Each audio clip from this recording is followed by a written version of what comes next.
Halo, berjumpa lagi dengan saya. Jika di minggu lalu kita sudah membahas tentang materi logika dan algoritma komputer, yaitu dengan tata cara bagaimana kalian dalam membuat suatu flowchart.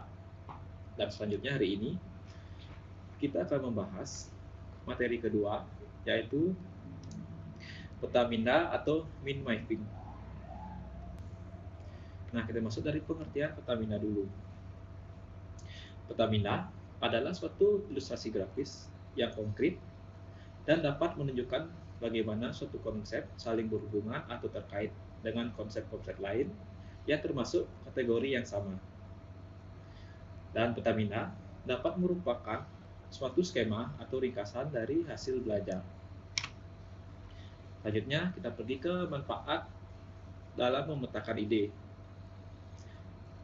Yang pertama, membuat resume terhadap uraian gagasan yang tertuang dalam lembar buku. Selanjutnya, menyinergikan kerja otak kanan dan juga otak kiri kalian. Yang ketiga, memudahkan siswa dalam menginterpretasikan perancangan struktur organisasi, rencana kegiatan, maupun alur kegiatan. Dan yang keempat, memudahkan untuk mengingat hal-hal penting dalam suatu perancangan. Selanjutnya, untuk menghemat waktu. Dan yang terakhir, memudahkan dalam mengulang ringkasan uraian yang telah dibuat. Selanjutnya, kita masuk ke langkah-langkah dalam memetakan ide.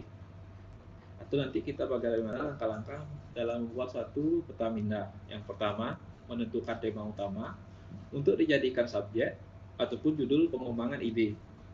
Misalkan kita di sini mengambil temanya adalah alat-alat transportasi. Selanjutnya, kita masuk ke langkah-langkah dalam memetakan ide.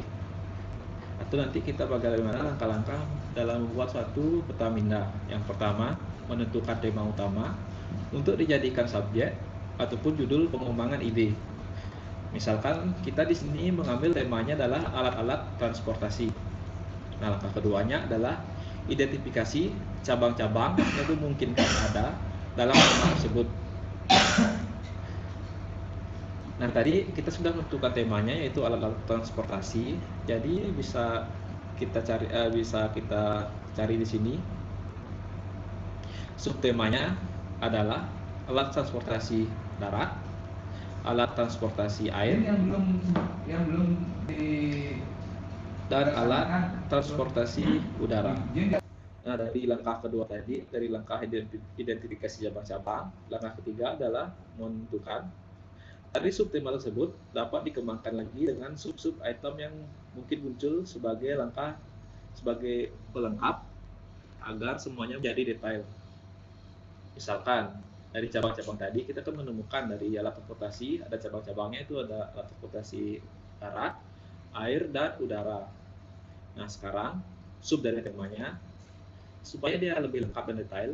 Jadi untuk di darat itulah transportasinya apa saja, contohnya adalah mungkin sepeda motor, mobil, bus, kereta api, dan yang lainnya.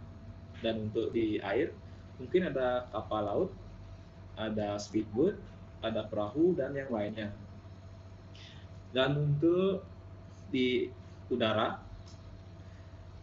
ada pesawat terbang, ada helikopter, dan kemungkinan juga ada balon udara sebagai alat transportasinya. Dan untuk sekarang, ini ada beberapa software dan website yang bisa kalian gunakan untuk membuat suatu peta minda nantinya. Yang pertama, ini ada website namanya MindMister. Selanjutnya ini ada aplikasi, nama aplikasinya adalah eDraw Minmap. Selanjutnya, ini aplikasi juga, ini nama aplikasinya adalah FreeMind. Dan ini adalah aplikasi terakhir yang bisa kalian gunakan, yaitu aplikasi Xmind.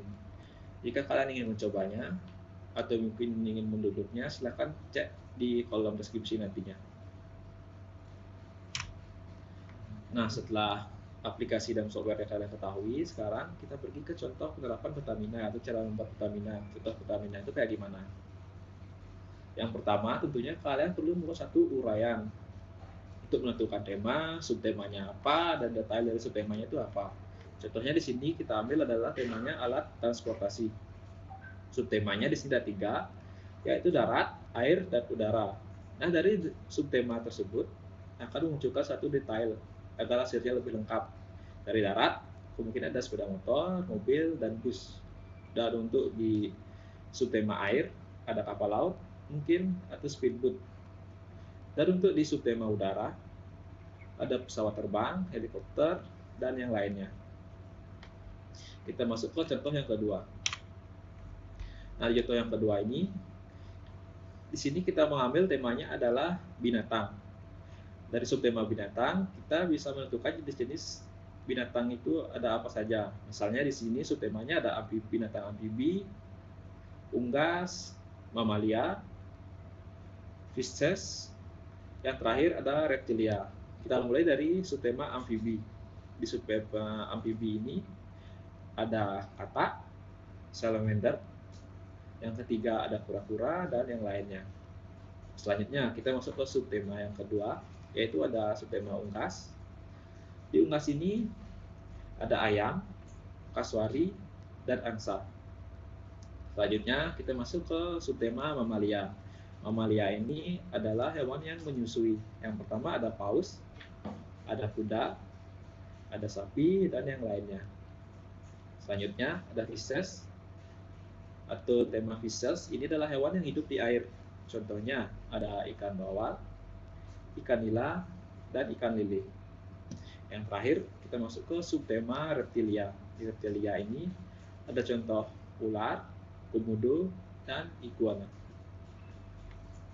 Selanjutnya ada contoh terakhir.